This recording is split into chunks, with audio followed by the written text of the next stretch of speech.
this week will probably be what I played next week. Yeah. So Yeah. it's all good. All good in the hood. All right. I'm recording. Am I? Yeah, I totally am.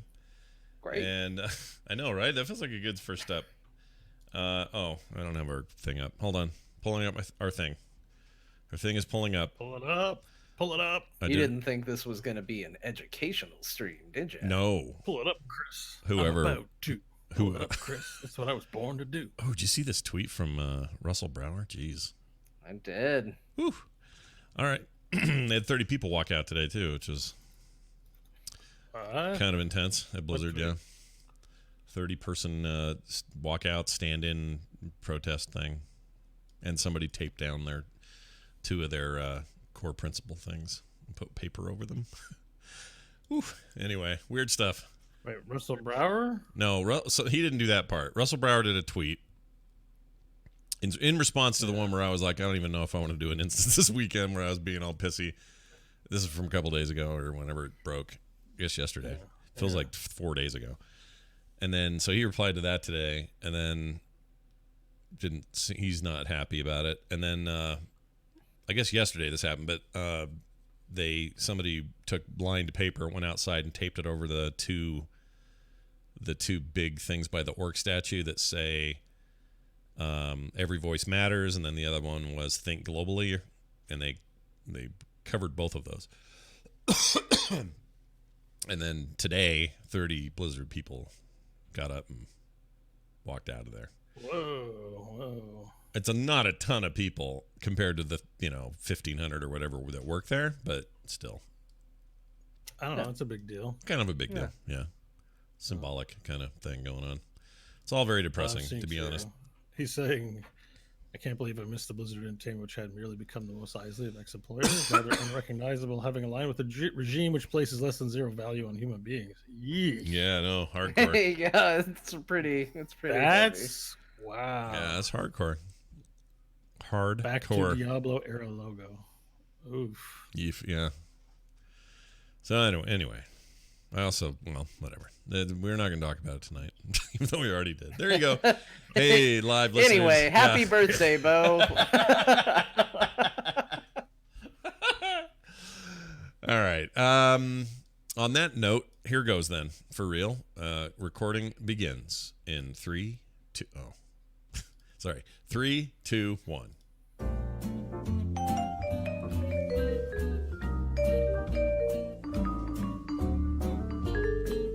Hello, everybody. Welcome back to Core. This is Core episode 195. We're already calling it the Happy Birthday Bo Show. Yay! It's Bo's birthday! Wait, I got a song for you, bud. Here you go.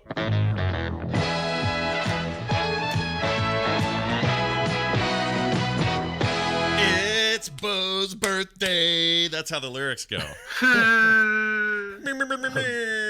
Anyway, happy birthday, Bo. Thank you. How do you feel? Thanks. How you feeling? You good? The same as I usually do. Oh, okay. I thought you were going to say same as I was pre-show, but then I was going to say, but yeah, we were talking to the people at home. They want to hear how Bo's doing, and the truth is, birthdays don't really mean much to a lot of us in this world. I think Bo's one of those guys. I'm one of those guys. I don't care about it. I hate birthdays. But when it's my friend's birthday, I like to rub it in and make you have a good time. I've already been grappling with the idea that I don't have that same energy that I had as a young person. That's already gone. Yeah, that left you some time ago. You would just do things for the sake of doing them. Now I'm very rational about things, and it kind of sucks. But I get you. I've been there. Comes with age, Yeah. Well, as someone who's about 10 years your senior, I feel like I can just sort of pave the way for you and let you know how it is on this side as you get closer to it. So I'll be your guide to middle age. Sweet. Anyway, this will go well. It's Bo there, obviously. John Jagger also joining us. Myself, Scott Johnson. And we're going to do a little episode of Core. Now, we probably should say kind of right off the bat here, there is an awful lot of conversation and vitriol and argument and reasonable discussion happening in and around the controversial Hearthstone Blizzard banning free Hong Kong, happen in Taiwan, bow to China thing. That whole thing. If you don't know what I'm talking about, then you probably had a much better day and a half than I've had. We're not going to talk about it at length here. The chat room thing got a little a little bonus discussion that we're not going to have as part of this particular podcast. Although I guess patrons will get some of that because we recorded a little bonus stuff for patrons. At any rate, we most of us at this table, that is to say, John and I, both have heavily Blizzard related content that we create in other shows, and you can fully expect a whole lot more of this there. All right, so I just don't want to overrun this show with that since you're just going to get it twice. Now, some of you may say, well, I only listen to Core. All right, well, you should listen to at least one episode of the Time instance. to branch out. Yeah, time to branch out. I also have give a that third a shot. alternative. Yeah. And that Good, Bad, or Bullshit released an episode this week about outrage culture. Oh, So if you'd like my opinion on it, yeah. you'll get it there. I think too. you just Although got a this was recorded before any of this Hearthstone stuff is. You'll basically understand what my opinion is if you listen to that show. So. Right. I would also recommend part of all this discussion and controversy was a banned episode of South Park, which was an entire episode dedicated to sort of making parody of the stringent rules they have in China and their willingness to shut down free speech and that sort of stuff. And it's a great episode, actually. It's very good. But also it kind of illustrates this stuff really well. And I guess what I'm saying is if you want the crib notes, maybe just watch South Park. let them speak truth to you this fine day, as we are not going to dwell on it because there are other shows where we are probably going to professionally have to dwell on it, and we don't want to here. Here we want to talk about other parts of gaming, which are probably just as affected, but no one's talking about. Well, that's a depressing thought, isn't it? So let's move on. Yeah. I'm excited about one of these things that happened this week. It's been a rough week for me on all kinds of fronts and levels, but my favorite news of the week was a thing that I feel like I should say called it, but I think everybody called it. It would have been dumb not to see this. We knew this was coming. It was going to happen. But Red Dead Redemption 2 is not only coming to PC now, it is coming to their weird launcher, and it is coming sooner than you think. I think like the 5th of November, so like less than a month from now. People, if they desire to, will be downloading and playing Red Dead Redemption 2 on a PC, whereas previous to this, you could only play it on consoles.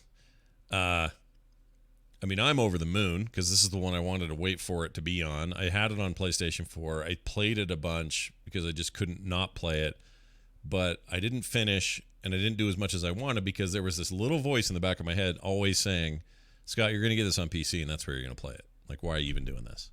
Like, this is dumb. You're just going to repeat all of this. So why don't you wait for the platform you want it on?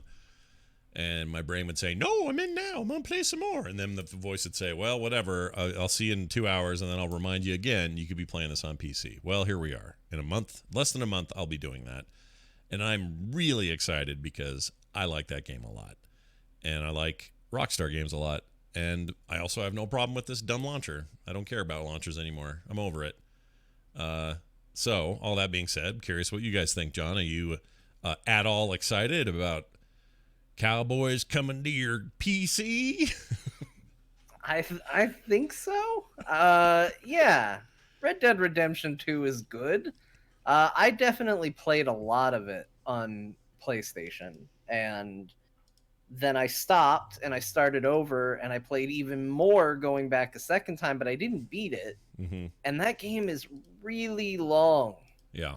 And I don't just mean long in that, like, oh, it's got X number of hours of gameplay. I mean, that game's like, okay, you want to go do something? It's going to take a long time. Yeah. There's no hurry in that game. You want to put a And that's saddle on your fine. horse? You want to saddle that horse? Plan on the next 5-10 minutes to get that part done. Basically. Yeah, get out your brush. Yeah. Make sure you pat the horse. Yeah.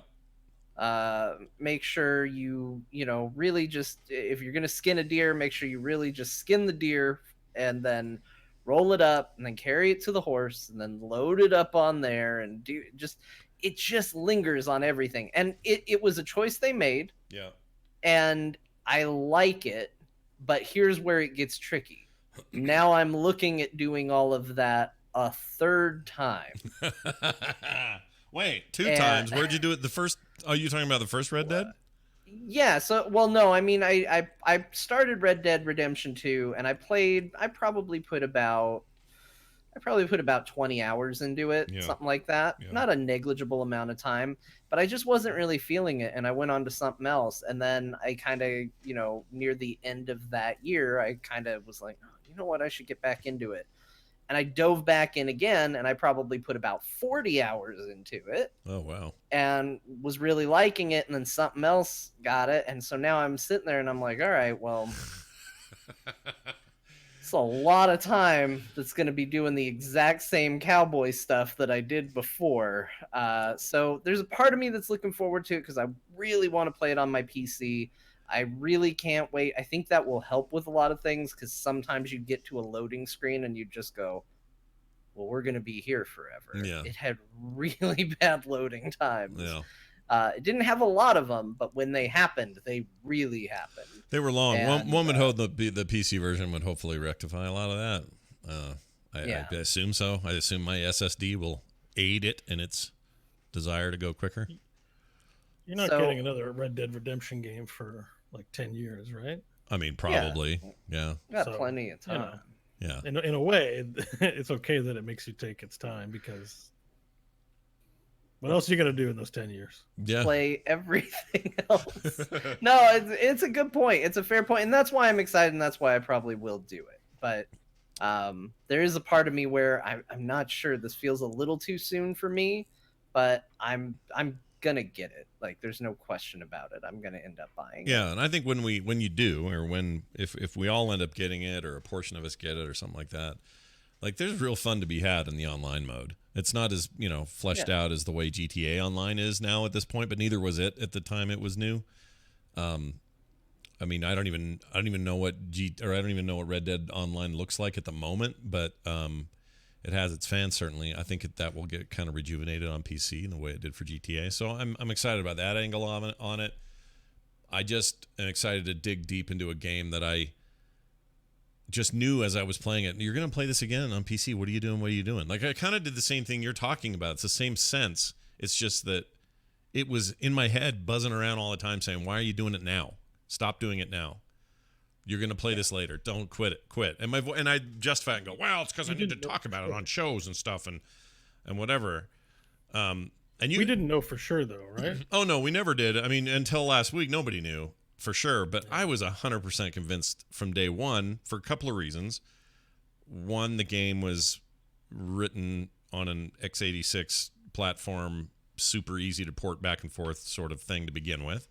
So those consoles, our current generation of consoles, were not, Power PC based freaking Xbox 360s or weird Sony proprietary chip shit PS3s where you have trouble porting even just between those two, let alone back to PC. This was a whole different world. So that was one reason. And the other reason it just seemed likely to me was how successful GTA 5 was as a PC release multiple years after the release of that game. That game came out in 2012, and they released it on PC in 2015? 16? I'm just the point I'm trying to underscore is if they would have come out and said, yeah, we're for sure releasing it on PC, everyone could have planned a little differently too. Like, it was done with intent to not tell you. Oh, So I they played agree. it Yeah. The console. Yeah, I totally And they agree. did this with GTA 5 as well. Like, the exact same thing. Oh, no, it's going to be on that Sony platforms and Sony. And then, oh, surprise, you can now buy it other places and Yep, they do. buy it all again. I think that's definitely a strategy, a tactic on their part. I wasn't buying it, though. I mean, I did buy it because I bought the PlayStation version, but in the sense that's just me being impatient, but I just had this feeling. And when they 3 weeks ago, whatever it was, put out that launcher out of nowhere, I went, oh, that's it. That's the deal. That right there is your sign. Yeah. I was 100% convinced that day without any doubt. Yeah, because what else are they going to put on there right now?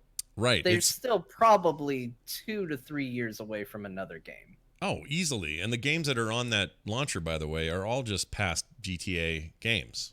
I mean, Bully's on there, and I think Max Payne when they got the Max ping pong game on there. No, that was such a good game.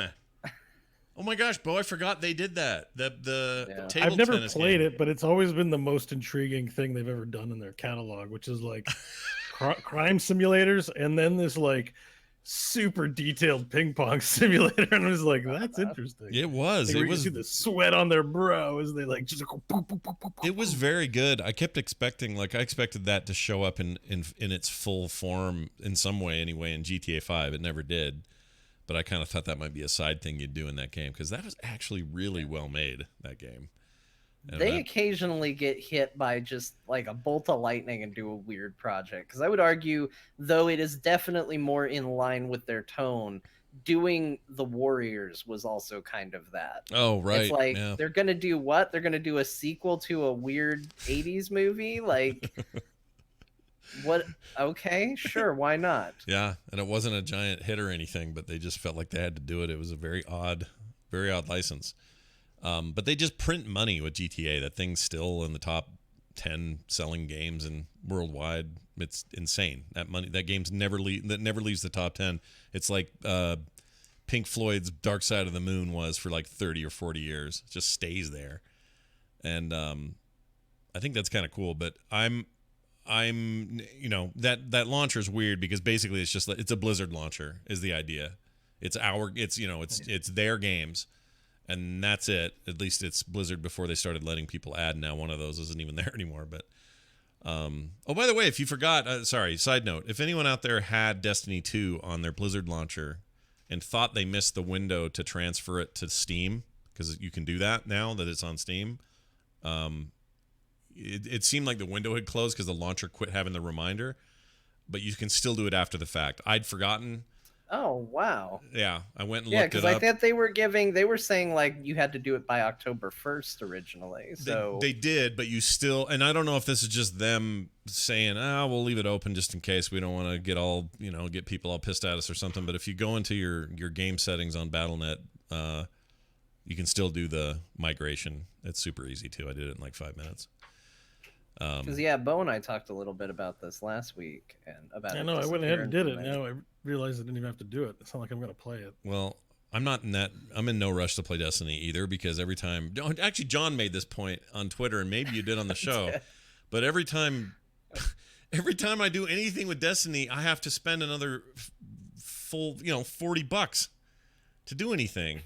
So, like, I guess I could play an old game now. I could get in and just play whatever they are up to the point they're at because now it's free to play or whatever, but I paid for that. So now but that's the thing, you can't. It's for me, I said it was always $60 because that's how it always seems to work out for me. Right. Because I didn't buy not the current expansion, but what was the one before? Forsaken, I think it was. Forsaken, yeah. They're still charging for that. That's DLC that you have to pay for. Oh, I didn't know that. It's not free. So I went in thinking, yes, okay, there's a new expansion. Obviously, you have to pay for that. I'm not expecting them to put out an expansion pack and say, oh, and we're giving you the expansion for free. Right. But I thought at least I'd be caught up and be up to that point. But instead it was like, okay, well, you can pay us, $40 or $50 or whatever it is for the expansion. And also, by the way, give us, like $30 for this DLC. And it was like, what are you guys doing? Yeah. Why do I always have to pay $60 every time I get interested in Destiny? Yeah. It happened with Destiny 1. I played it and was like, this game's okay. And then they put out full price DLC later. Then they were like, oh, this is where the game gets good. And I spent that money and it did. It was a much better game. And then they were like, hey, you want to spend another $60? And I said, no, I don't want to spend $60 anymore. It's like, and then they said, okay, well, what if we did Destiny 2? And I said, okay, show me what you got, Destiny 2. Mm-hmm. Spent $60. And I was like, it's okay. Right. They were like, hold on. $60 now and we can make this game good.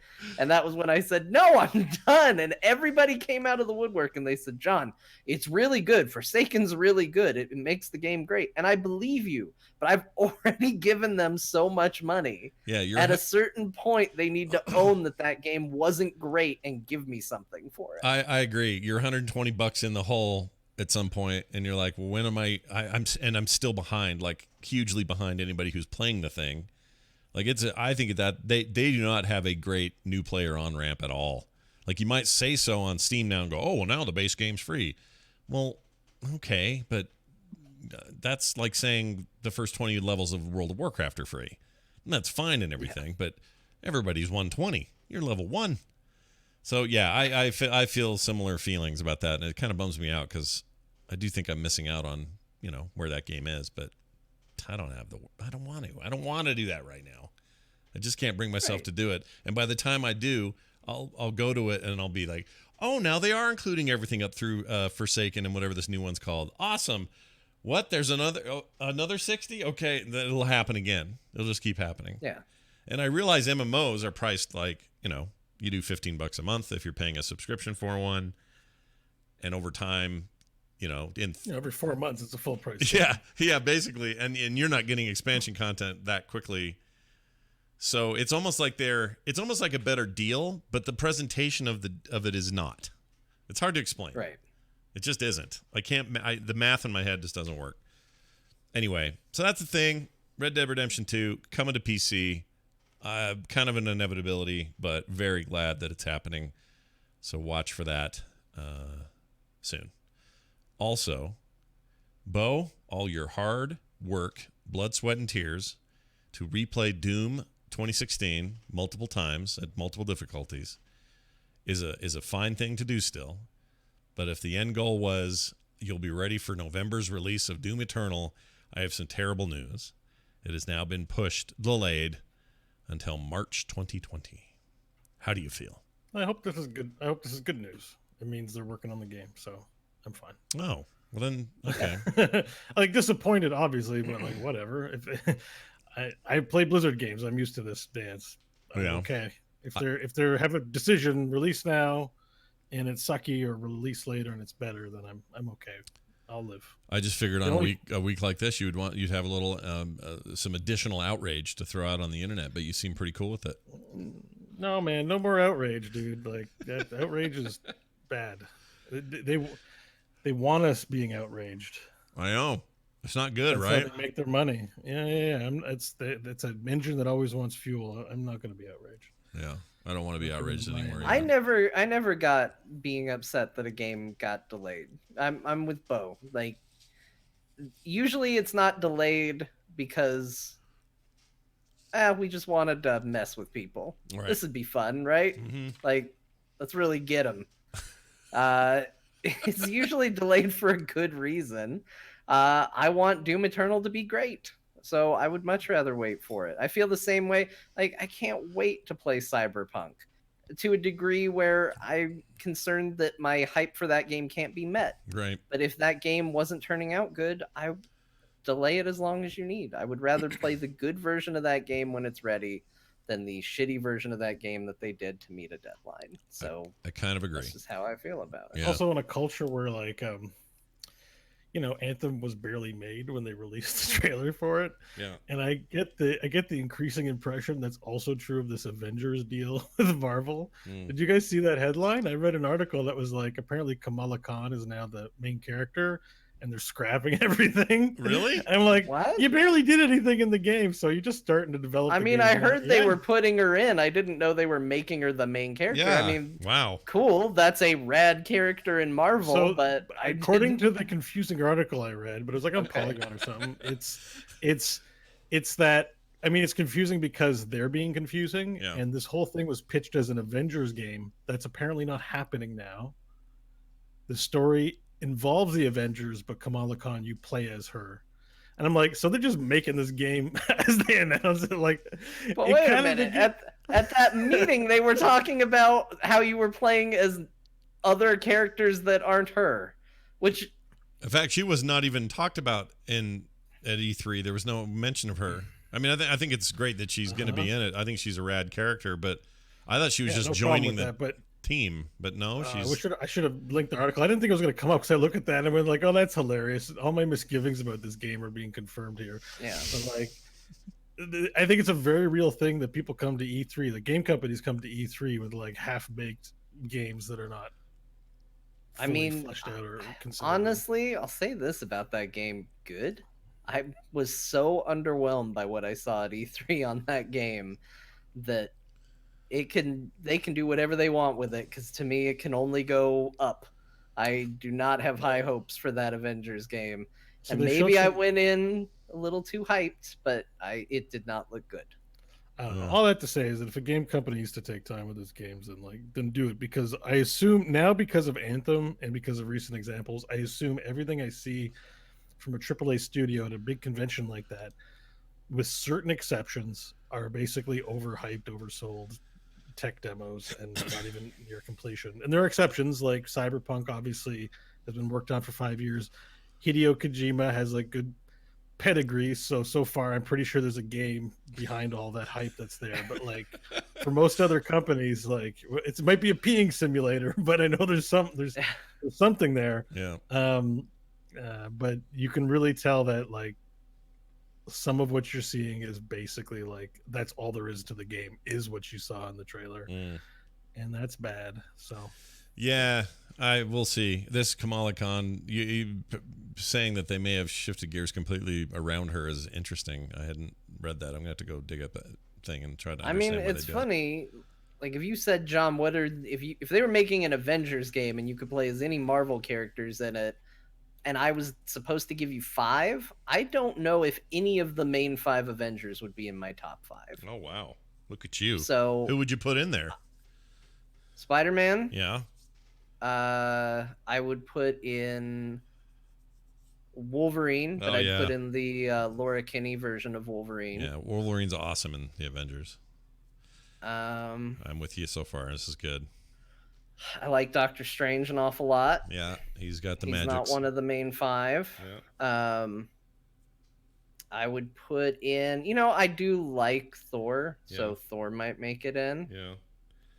But it sounds like your game wouldn't sell as well being called the Avengers without some of these No, Avengers in because it. most people would be like, they're not Avengers. Yeah. I'd be like, well, what are you going to do? These are the Marvel characters I like. There are already people going Kamala who, because they don't know who that is, because they're just She's movie fans. Miss Marvel. Oh, I know who she's she great. is. I think she's awesome, but there are people who Yeah. have never even heard of her because they don't pay attention to the comics at all. Scott, she's a Marvel superhero.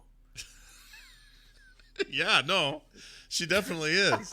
Just in case you needed to clarify. Oh wait, you're saying other people don't I'm know. saying other people don't know. I know. Yeah, I know I'm exactly who teasing. she is. I'm just teasing. But anyway, yeah, I have concerns about that thing anyway, so that's funny to hear that. We'll see. Guess how it pans out. But yeah, Doom Eternal got delayed. I'm fine with it. There's a lot to come out. I mean, honestly, Red Dead's announcement, as weird as this sounds, because it's not the newest thing on the block, but that coming to PC kind of locked in the final thing I care about for the holidays, game-wise. I can't really think of anything else. Oh, yeah. I don't know what else there is.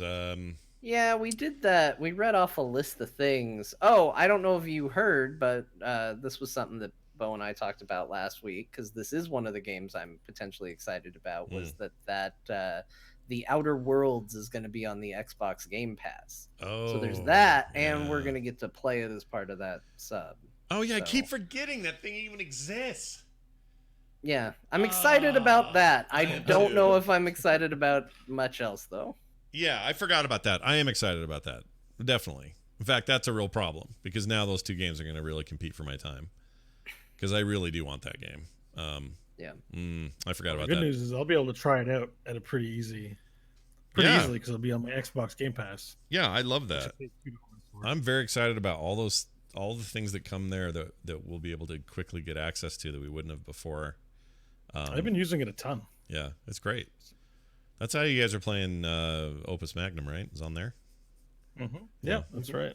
Always cool. curious about it. Could never pull the trigger on it. So, pretty easy game to try out on your Xbox Game Pass. Turns out it was made for you. Turns out. I like it a lot. Yeah. We'll talk about that in a bit. So also Sony announced the PS5 casually on Twitter. They kind of just let it. They kind of just farted it out. And we knew a lot of the specs already, but it confirmed a few things, including the number one thing was, would they change with the naming convention? And the answer is no. It's a PlayStation 5, PS5. That's what you're going to call it.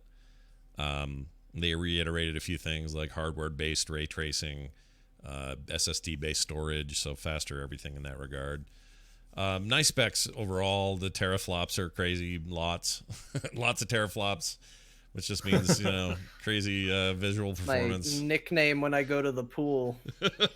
Teraflops. Look out! It's massive teraflops. He's at the pool again. But yeah, the that looks good. I guess 2020 is the time. We don't know the exact date though, but I assume holiday 2020 is what they're saying. Yeah, I think it's going to be holiday 2020 for both of them. I looked at a really kind of goofy article, speaking of goofy gaming articles, that was, hey, we're going to run down what we know about Xbox Scarlet and the PlayStation 5 and compare them. Mm-hmm. And it was like a line for line match. Mm-hmm. Like the differences were like, we know what the PlayStation 5 is going to be called, but the Scarlet is just a code name. It's like, okay. Yeah. And they said the processor's different, but they didn't explain how. Right. Or what the difference is. Just it's got a different processor. And other than that, it's just kind of back and forth constant like, yep, they both have this, they both have this, they both have this. They're both holiday 2020. Good to know. Yeah. At the end of this, the difference will be services, I think. And Microsoft, as far as I'm concerned, is out of the gate with some better ideas. So that's what will make this generation interesting, this upcoming one, to me. And I like Sony a lot, and I really like their first party games, but I don't know how I feel about their this Game Pass thing is like one of my favorite things in the world, and I don't even have an Xbox. Like there's something. Did you catch what we talked about last week? Or PlayStation has that now? Yeah, they do, but it's different. It's like a rotating. It streams to PC. Well, yes, that's true, but also the games themselves, like what was it? Uncharted 4 was in the initial lineup. I've forgotten them all. Oh, God of War, whatever. God of War. Yeah, all of those things are there.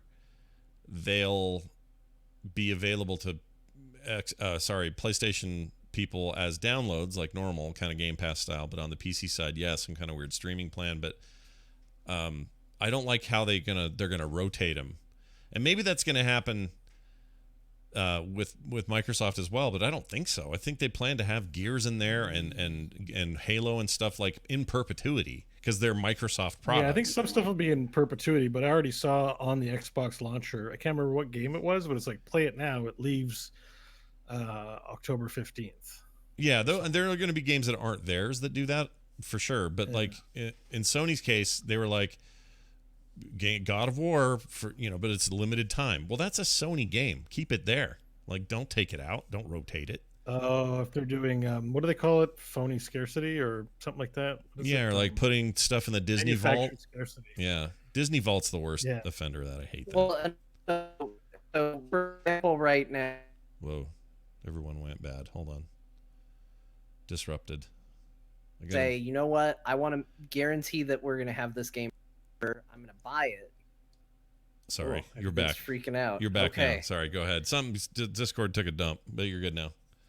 So if I say, hey, you know what? I want to buy this game. I want, no matter what they decide to do, I want to make sure that I own this game. Mm-hmm. I can do that, and as part of having Game Pass, I get a discount on that. Right. Which is cool. With Sony, you never own those games. No. Nor do you have the ability to own those games. Right. So if you decide a week before they pull God of War from the store that, oh man, I do want to try that, and you get in and it's gone after a week, even if you want it, you have to go out and buy a PS4 and buy God of War again just to be able to play it. Yeah, it's pretty screwy. They haven't clarified a lot, so there's stuff to clarify, and maybe they will, but I don't see it as a super big competitor to the Game Pass stuff. However, new consoles are exciting. I had a lot of vegetables for dinner. Those things will come back at you. Yeah. Anyway, PS5 2020. Catch the hype, get excited, and be ready for your copy. Catch the hype of the tweet for yourself. The tweet that's changed the world. All right, let's talk about what we're playing, because that's fun. And I'm playing a game that I really like that the rest of the world seems to hate, and I'm trying to get my head around it. I don't understand the reviews, or I'm broken. I might be broken, Maybe I've finally lost it. I don't have any video game quality discernment anymore. But I'm playing Ghost Recon Breakpoint. You don't think that's true? What do you? No, so here's the thing: if I were a reviewer, right, it would be my responsibility to give my personal thoughts, but with a slant towards I am speaking to a broad audience, and I think it's totally acceptable to fall into your own category and say, you know what, I don't fall into that particular audience. I fall into this audience for me, and this thing is totally okay. That said, there is nothing you are about to say about this game that's going to get me interested in it. All right, fair enough. I appreciate that approach, though. I think that's fine. So Ghost Recon Breakpoint is the latest in the Ghost Recon games. The last one was Wildlands. Keep saying Firelands. Before that, it was Culling of Strathhome. Right. Dire Maul, all these things. Tom Clancy's Culling of Strathhome. There you go. Oh my gosh. Hold on. I lied. I could get into Yeah, this. you could get into that. You would play that. Found the way. I like the Ghost Recon games a lot, and I thought Wildlands was exceptionally good. It also launched with kind of terrible reviews, although that improved over time, but that was mostly bug-related stuff in the early days. I'm glad I ignored a lot of that because I ended up loving it. I loved Wildlands. I thought it was maybe my favorite open world kind of game for a long time. Words aren't coming out of my mouth right. It's been a while since I've enjoyed an open world game as much as I did Wildlands.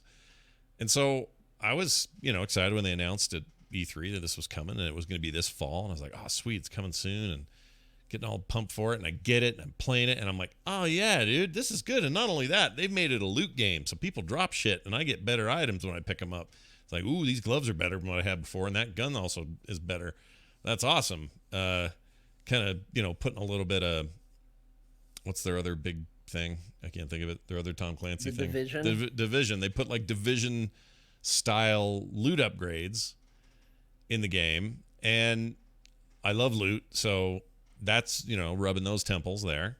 And then running around this island, I'm sniping dudes. I'm calling in like cool drone abilities. I'm riding a Jeep halfway across the island. I'm finding a weird secret place where there's a bunch of drugs and shit, and I can go bust it all up.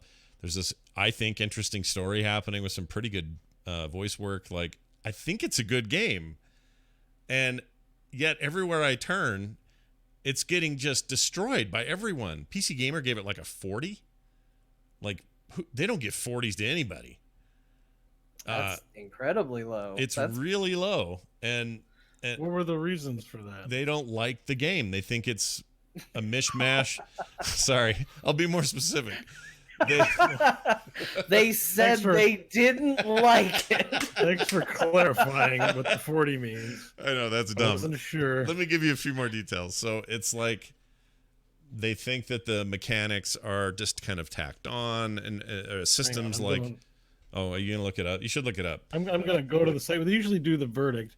Poorly stapled on mechanics and a general lack of polish make Breakpoint's open world tactics simply not worth the time. See, I'm not feeling that as I play it. I'm really enjoying it. I'm not that far in. Let's see what they gave Borderlands 3. I'm like 63. I'm 2-3 and then hours those lots in. of bad jokes and cool guns of the series' most vapid story yet. Borderlands 3 skates by and watching numbers flying goods explode. That sounds like the kind of thing you write when you give it a 90. Man, woke culture sucks. Just put it out there. Sorry, everybody. I'm a left-leaning person, but woke culture is. Yeah, everyone's on this journey of self-discovery right now, and it's the most irritating thing. Because you have to experience it in real time in social circles. You have to watch people. Like I turned 40 today. Like, this is all old news to me. I'm jaded now. I'm older. I'm just like I get it. The world has a lot of challenges in it. Like, we're just playing some video games here, folks. Yeah, that's true. We are. I mean, not that reviews should dictate anybody's enjoyment.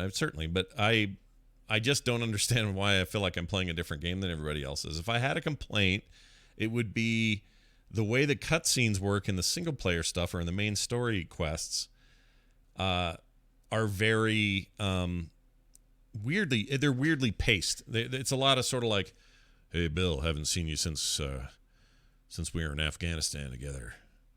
And then there's a big awkward pause, and then Bill will go, yeah, that feels like yesterday. And then a big awkward pause. Like a lot of that.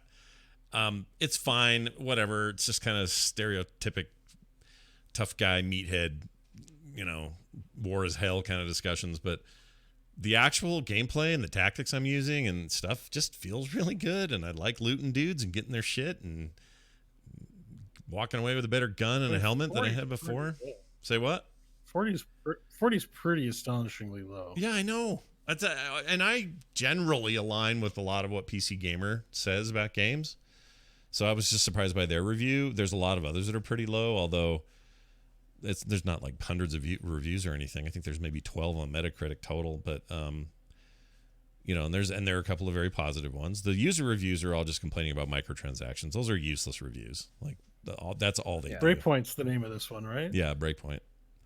But all they do in those user ones is just go, never again, Ubisoft. I'm not paying a dime for your weird little micro. It's like, dude, welcome to 2019. Everybody's got this shit in their games, okay? Just, you don't have to do any of it. The user score is 2.7 and the meta score is 57.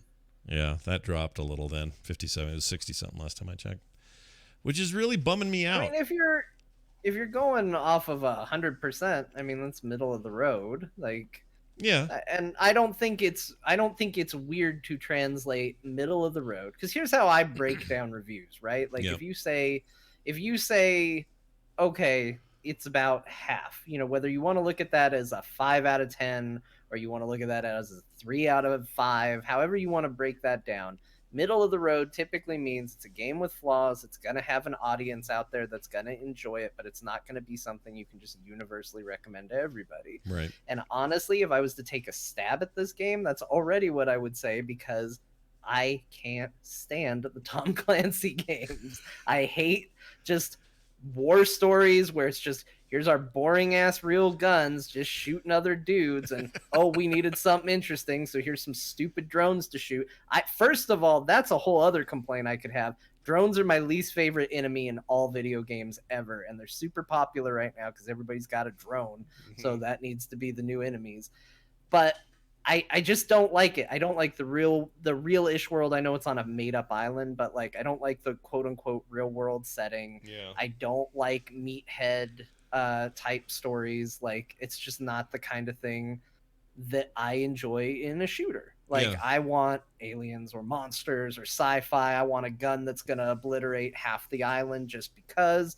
Like, I want to go big and I want to go dumb in that direction, not in the here's a bunch of people making like machismo jokes. Doesn't mean the game is carrying their machine gun. Right. Like, that you don't like it doesn't mean it isn't a good game. No, but that would impact my review if I were reviewing it, right? Right. Like, It probably would. Should it? I mean, if you're reviewing the game as a public service, then you'd have to understand that your tastes are not everyone's tastes. So right, but I can't review for everyone's taste, so I have to review for my own.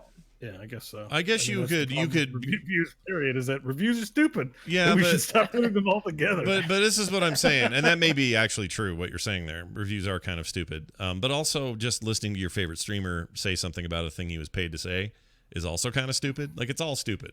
Yeah. At the end of the day, that's why I like podcasts, because I feel like I'm just getting somebody's real brain and their raw ass takes, and I prefer that to reviews. But in this particular case, I just can't believe I'm so far from everybody else's feeling about it.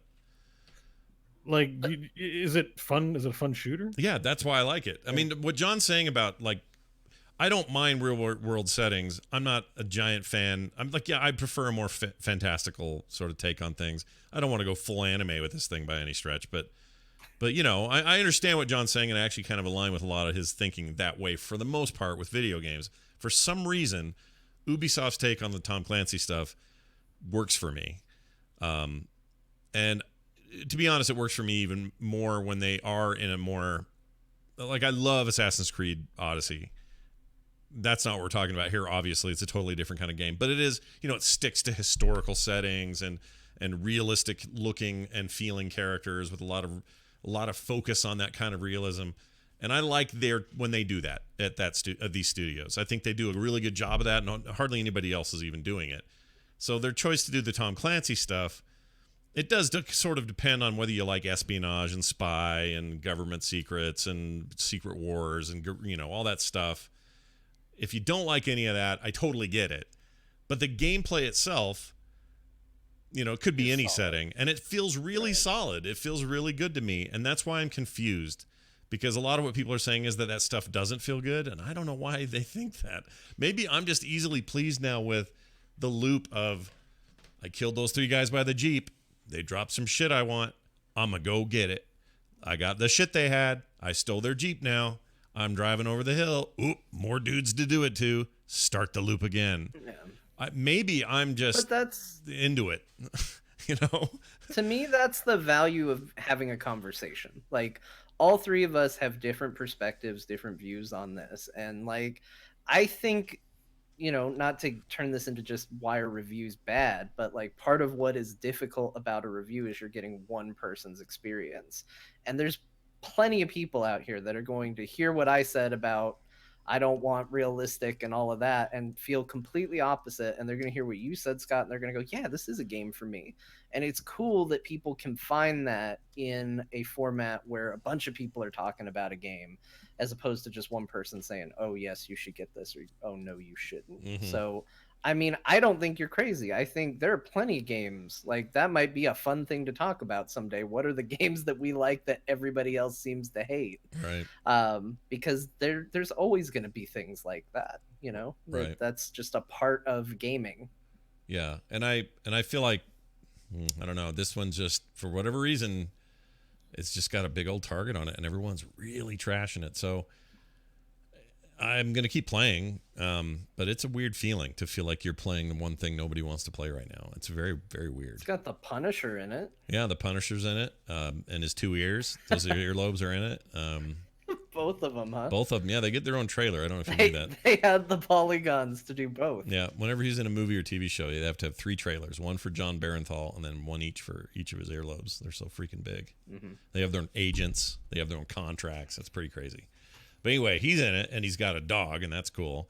And the sub-story, which is kind of set somewhat in the future, is, I think, really compelling and interesting, but also cheesy and terrible in some other ways, which is kind of fun.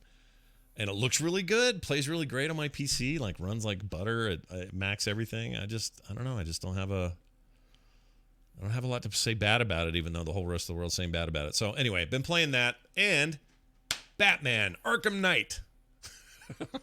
Still putting time into the old Batman game from 2015, and I am loving every second of it. I think that game is rad. In fact, that's all I'd probably be doing had Breakpoint not come out.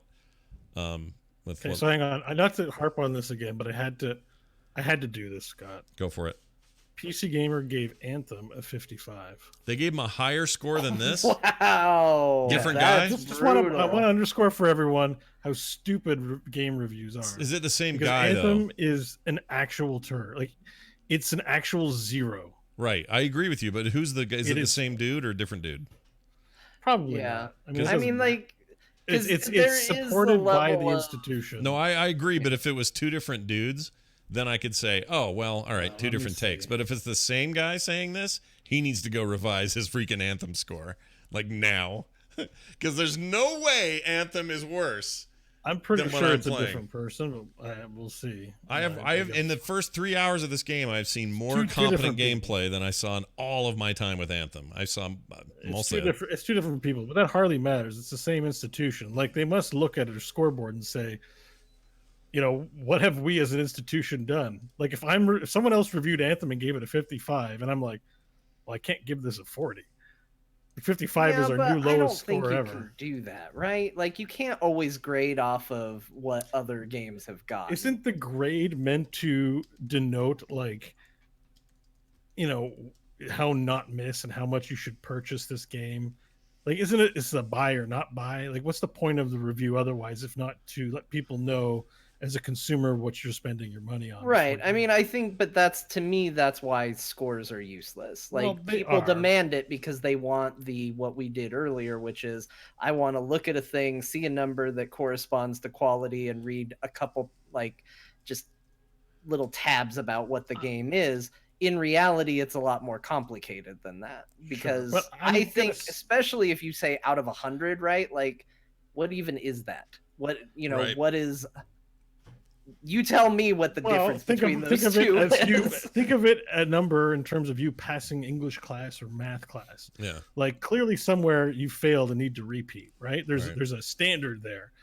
And because you got so many questions wrong, and they're trying to make it as impartial as possible. So if as an institution you're saying a game passes or fails based on the quality it offers someone who's going to purchase it, Anthem was a purchasable game, and Breakpoint is an unpurchasable game, according to their own standards that they set forth. It's not me putting words in their mouths. They made the barometer. Right.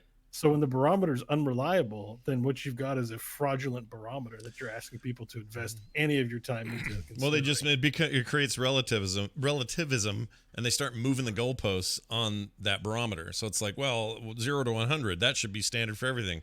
Well, this guy really likes anything Tom Clancy, so he's going to give it an 80. But this guy over here hates shooters that are set in a modern time, so he's going to give it a 60. Well, it's the same. Yeah, I don't know if there's an easy answer for this. I think it might be It just aging leads out. to a stupid world where you're saying things like, well, is this better than Legend of Zelda Ocarina of Time? Right, For right. like Halo, Right, and right. it's just like, okay, how are we going to even compare that? But I also think we overcomplicate it. Like this whole thing, out of 100 points, like what does that mean? Like Bo said with grades, there's a reason we simplify it down to A, B, C, D, F. Like, because that tells you something. Mhm. And because it's a lot less contentious, like, yes, both of these games are very low scores. If I give both games an F, there is no, well, why is this a more of an F? Mhm. Like you just, okay, well, we gave them both an F. Yeah, Like, how granular that's do you want to something that's get? easy. Yeah, and I applaud people in games journalism who are trying to figure out new ways to do this. But at the end of the day, you either make an opinion piece with no score, or you cave to the masses and give them a score because that's what our dumb brains want, is a number. It's almost like the reason we like video games anyway, because the numbers go up. So we just want to see a freaking number. You remember back in the old, what was the magazine? Game Pro. Game Pro had those little faces. Little cartoon faces that would explode. Yeah, I kind of liked that because it was an arbitrary system for sure, but it didn't have a number where then you would get granular and go, well, what's an 80 here versus an 80 there? It did have a number. It was behind the face. Yeah, I guess so.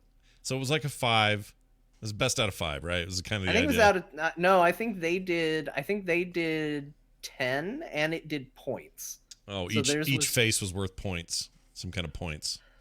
Yeah, right. I forget. So it was like, okay, it's 1 to 3 is a red, sad, angry face, and then 3 to 4 is this. And yeah.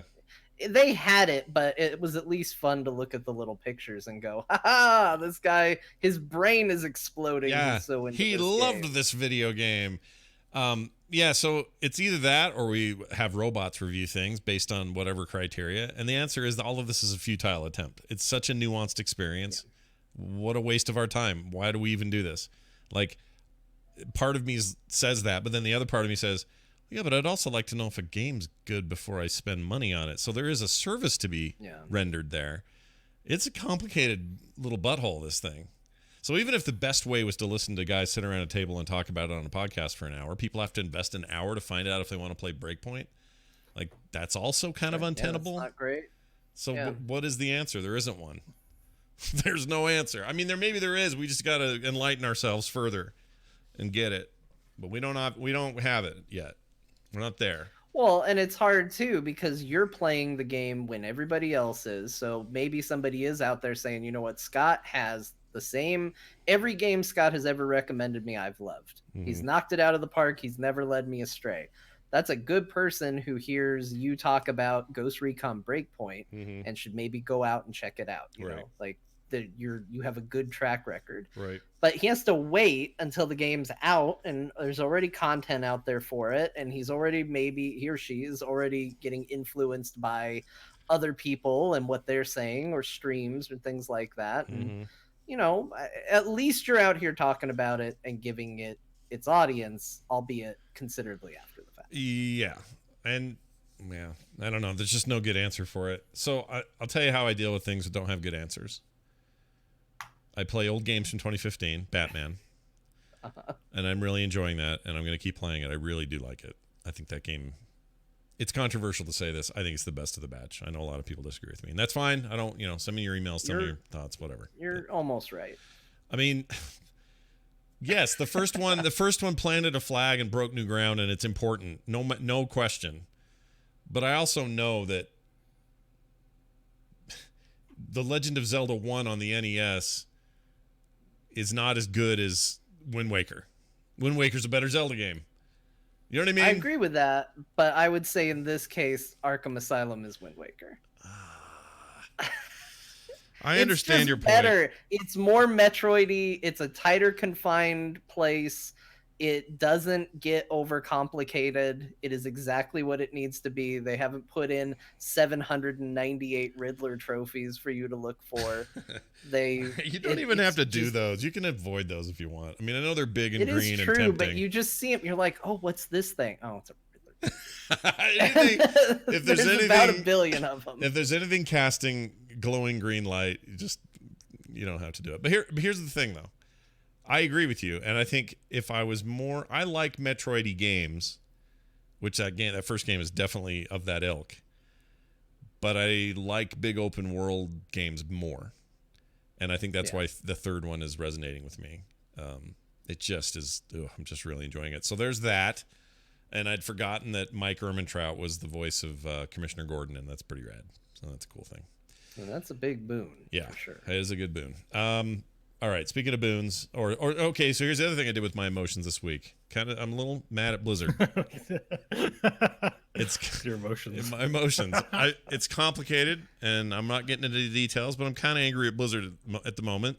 And so I went and soaked. What's the word? Drowned my sorrows in Elder Scrolls Online again, which I had kind of put down for a number of months, and.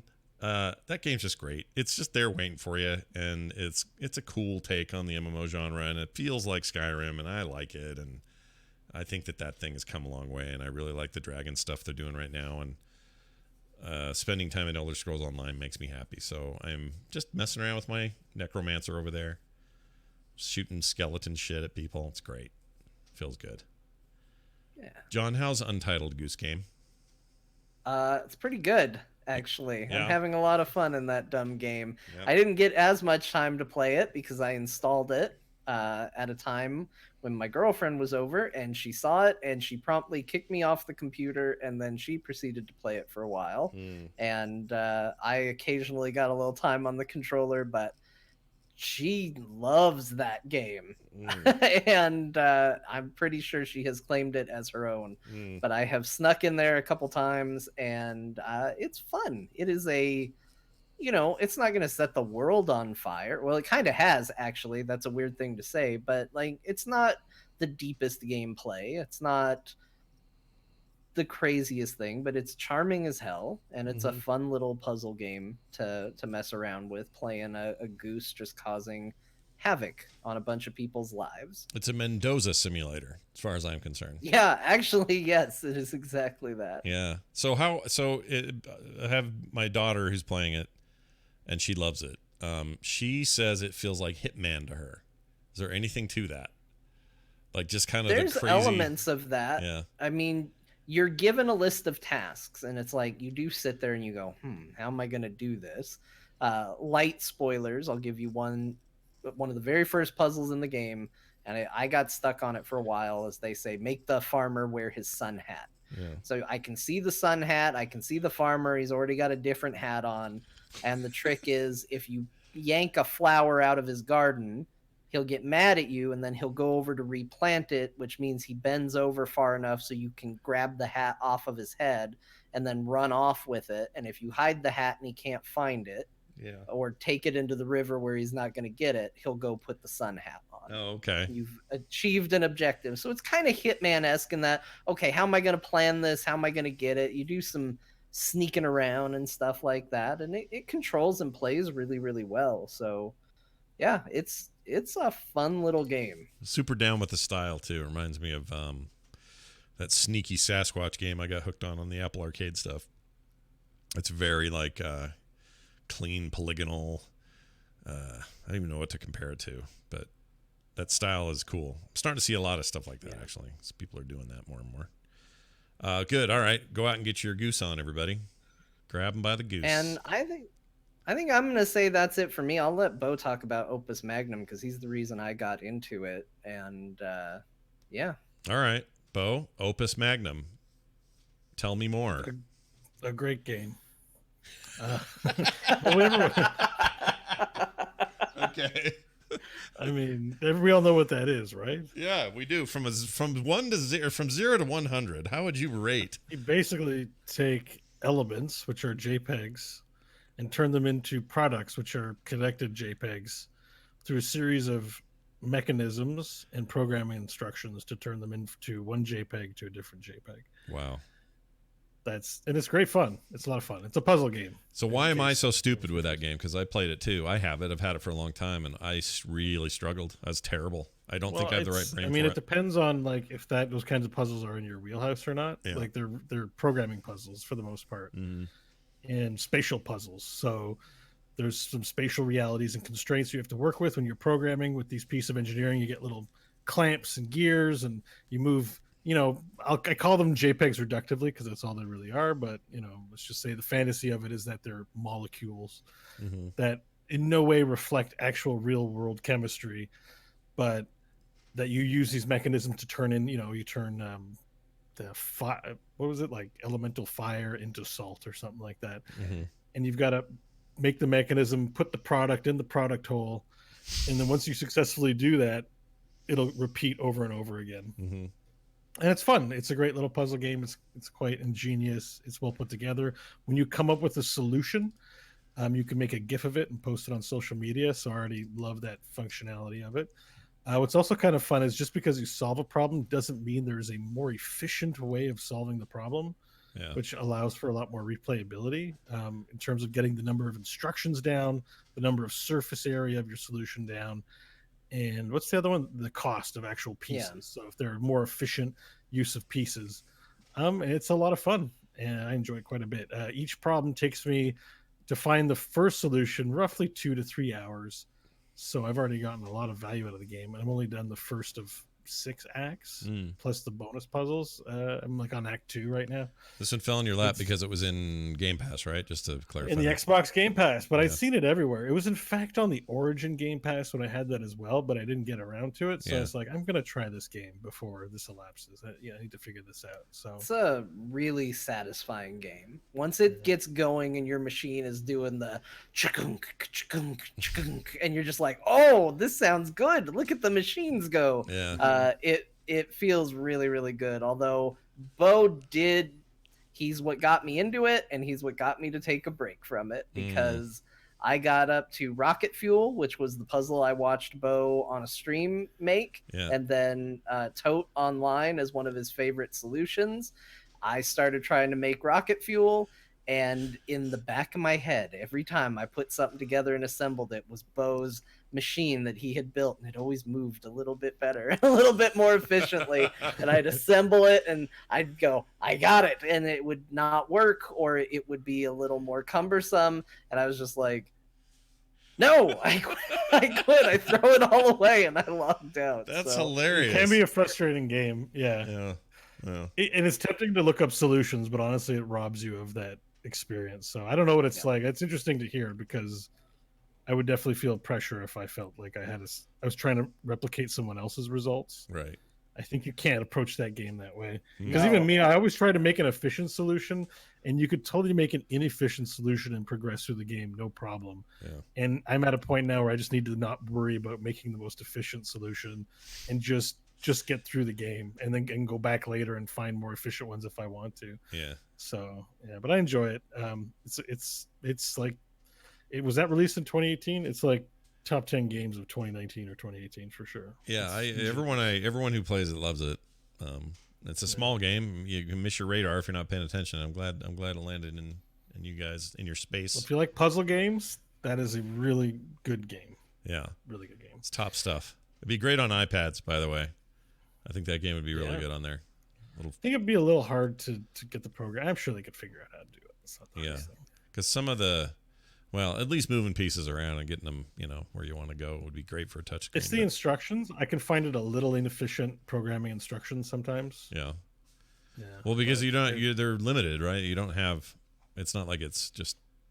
Well, I mean, if you're actually coding, Yeah, it's way easier to write instructions in code, or there's a lot better interfaces for writing basic instructions. This one it's graphical, so it's actually not super efficient the way you can handle and modify. You pretty much have to delete everything and reprogram it in order to replicate it. Like because it's a game, and I think it's supposed to be that way. But like there's actual, the stuff that you do for programming really exists in programming, and there's efficient ways of moving code around and simplifying things through functions that you don't have here. That I'm kind of like, I wish I could have all of that, because it's a pain in the butt sometimes, but sure, it's a small complaint. Tell me about Void Bastards, because this is one I saw when it came out, and I was like, I should get that, and then I just kind of forgot about it, and then I saw you playing it, and I went, on the Xbox Game Pass as well. Yeah. We didn't like it at first because the graphics are kind of simplistic, and the shooting is it's not great shooter. You're not looking at great shooting mechanics. However, the roguelite elements of it are pretty impressive, and it's a lot of fun. And I just kept playing it. I kept going to the next ship, kept getting new items, and I'm nearly finished my campaign run. Nice. I've died about 6 or 7 times, but that's the point. There's always new prisoners to rehydrate, so you don't have to worry about that. I like that concept in there, by the way. You rehydrate an old prisoner who's prisoner, like a little shelf opens up and it puts like Kool-Aid mix in it, and then it pours water into the thing, and then your prisoner wakes up. I love that. It's the fiction of it, and the voice acting is really good in it. And it's just kind of a fun one more level kind of game. You're like, let me explore one more derelict ship, and as you get competent with the game, it gets easier. It's really hard at first, but as you get better with it, you're better. And then I'm pretty much almost done the campaign. I think I just have to build one more thing, and I'm good to go. Nice. And I finish the game. So, but it's fun. Yeah, it's derelict ship exploration, and it's done pretty well. So that's a big recommendation for me. So okay, we've saved the weirdest for last year. I've tried Black Desert Online before. I own it. Yeah, I think I have it. Tell me about Black Desert Online and why. I tried to play that game. I really liked what they were saying about it. Like they were saying, it's like truly sandbox MMO and crazy, ways to do this. And it had really good reviews at the time and all that stuff. And when I got in, I felt like it was just a lot of anime people going and running around. Do I have that? Do I have that wrong? It's accurate. Is a lot of anime people going That's there. It's also very sloppy. Like, how World of Warcraft's an organized world where quests take place? Yeah. Imagine you take all those assets and shake them in a box, eat them, then barf them back out in a random place. That's what it feels like the design of the world is. It's just really random. There's just crap all over and nothing that makes sense. Yeah. It's a bad game that I don't recommend, ultimately. But the combat's really fun. Yeah, the combat is fun. I bought it for like $2 at one point, and I played it and I went, okay. And then for some reason, I think like a Steam ad popped up or something. I was like, I should try that. They did the remastered thing. Yeah. And ultimately, it's still a bad game. There are lots of people in there playing it, though. It's still mostly bad, and I can't recommend it, except if you really have a taste for like,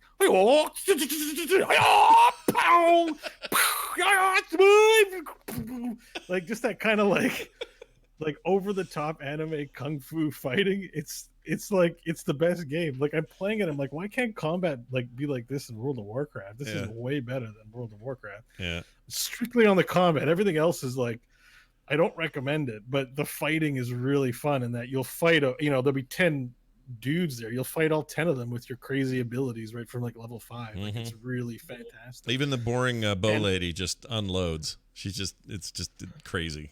All of the classes are like over the top, and what I think is really impressive that it's graphically looks much better. And I'm like, man, why can't my World of Warcraft look this good? And why can't fighting be as fun in a game I like more than this? Because the action's really over the top and it's really satisfying. It's just the rest of the game I really don't want to play that much. Like, there's a lot of and just like, okay. Isn't there a little Whatever, float? like There's like a little floaty Well, they all creature. speak English, but the dialogue's really bad. Yeah, that's really bad. Like the quest text, the way all the systems are just god awful. Yeah. The game is mostly awful, but the fighting is amazing superior. combat. And Yeah. the MMO fighting is it's like that's why I played it for a lot longer than I intended. Yeah. And it was on the strength of just wanting to get into combat again and just do all the ninja moves and all that. So. I'll admit, but my brief time in there, this is back, John may remember this, I kind of went on a binge of Korean MMOs for a while. That's all I wanted to do was play every Korean MMO, mobile, desktop. I didn't care where I got it. I just wanted to see what they were doing. And Black Desert Online was on that list. And it was, of all of them, the most fun combat, period. Like, straight up, the best, maybe the best combat. I mean, it's super anime combat, so I don't think it works in every context, but it did make me wish that a good MMO had this combat. Like you said, that would be cool. Like, just really let it rip. But yeah, you end up talking to a little fuzzy bunny thing that's telling you what to do next for your quest. That's a weird game. The Black Spirit, which makes no sense. Oh, that's what it is. Yeah, it's like a little inverted ghost. Yeah, he makes these weird noises. Yeah, it makes me want to die. I don't like him. Anyway, but I got hooked. I tried it. I just want to try it. I got hooked for a little longer than I wanted to, and I was like, "Oh, there's something to this game." Yeah, but it's also like it's mostly bad. Yeah, bad with a little. Every cake has got a little okay in it. But mostly it's shit and cat That's hair. the kind of cake where you don't actually eat the cake, just the icing. And Yeah. the icing's like turbocharged with sugar, and it's the best thing ever. This is all true. All right, I'm going to tear through this email because I think we have time. Oh, you're gonna do it? Yeah, Okay. I'm going to rip through it. I appreciate the concept or the idea that I'm not. You got 2 minutes to end the show, Scott. Let's do this email. Yeah, I have kind of a bit of a heart out tonight, so I'm going to do that. So here's the email. Here's the thing for it. Frogpants.com/cores where you send these emails, or you can leave us voicemails at 801-471-0462. This is from Jordan Cap, who wrote in and says, with id Software announcing this week that Doom Eternal is being pushed back to March of 2020, do you think this is a good thing or a bad thing for publisher Bethesda? I think we all know Bethesda needs a win in the games they are publishing. In the last year, the major games that Bethesda published have been Fallout 76, The Elder Scrolls Blades, Rage 2, Wolfenstein Youngblood, and Wolfenstein Cyberpilot, all pretty poorly received. Although I hear Fallout 76 is kind of doing rad stuff right now, so I don't know. Maybe time to check back into that game. Anyway, do you think it's a smart move or a bad move for Bethesda to let id Software push out such an anticipated game like this right before the holidays? My answer is 100% yeah. If it's not ready, you're not helping your case with these other poorly received games by doing that. Part of the reason they were poorly received is because they came out kind of undercooked. In the case of Fallout 76, vastly undercooked. The case of Rage 2 felt very incomplete, and Youngblood just kind of messed up balance-wise. Cyberpilot's just a bad VR game. So I would rather they take their time with the one game that might be their huge success in that 18-month period. Thoughts, feelings? Yeah. I agree. Yeah. It also doesn't matter because it's Doom. Doom is an event. It's a big enough. Like Bethesda has big enough brands themselves that they don't have to worry about the season. Like the people that are into them, it's newsworthy enough. No matter like Doom is gonna be. It doesn't matter what day of the year you launch that. People are gonna want that game. I think. Yeah, I think I agree.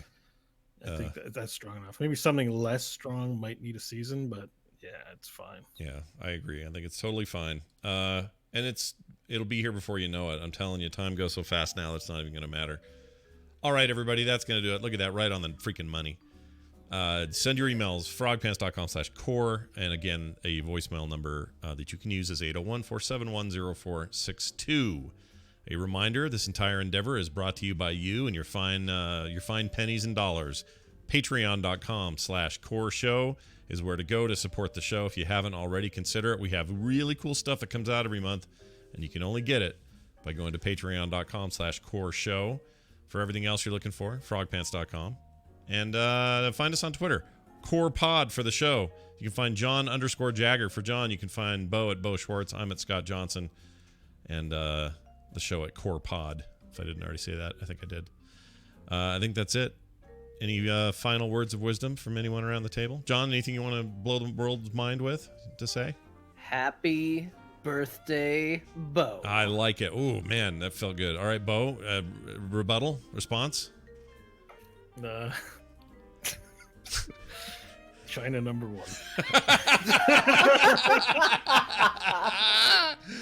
Oh my lord. All right, we'll see you guys next week. Bye.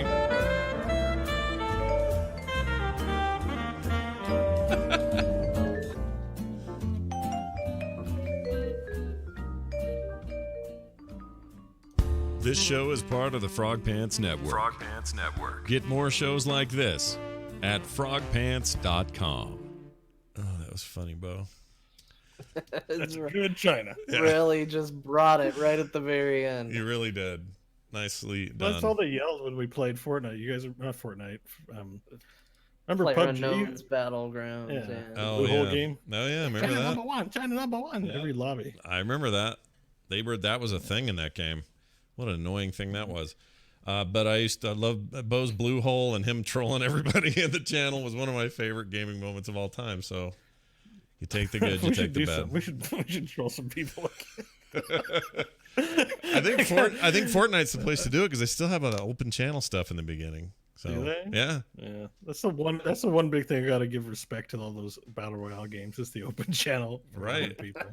I agree. I appreciate stuff like that. Yeah, I mean, yeah, it's those guys. I haven't touched PUBG since I think last time I played was with you guys.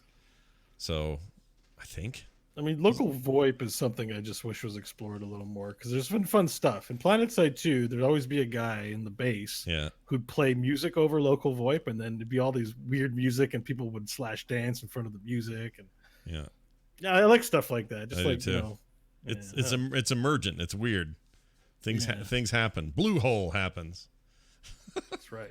All right. I was trying to be a part of that emergent gameplay. But anyways, Exactly. you have a hard out. So I do have to get out of here. Sorry about the abrupt leave, everybody. I got a thing, but I'm going to go. And then I was going to say something to you guys, and I forgot what it was.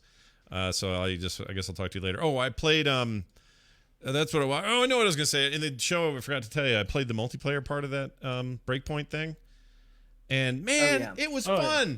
Do you like games where one shot you're dead and you got to be real careful? It's not just run in there and fire 1,000 times and then just respawn. I like games like that where I have to really be careful. So what kind of multiplayer? I'm into playing some multiplayer. Is it somewhere we can? There's head to head. The entire game is co-op constantly. So if you want to co-op with people, you just drop in, drop out. Is it an $80 purchase or can we get it on a streaming platform? The best. Well, you can do $15 on the new Uplay PC thing and have it immediately. So it's just, they're doing just like everybody else. Yeah. So for $15, you could play it for a month and rent it. Think about it. If you do, we'll play together. I like that. Yeah. Yeah, that's sexy. I'm into that. Yeah, that makes me moist. All right. Thanks, everybody.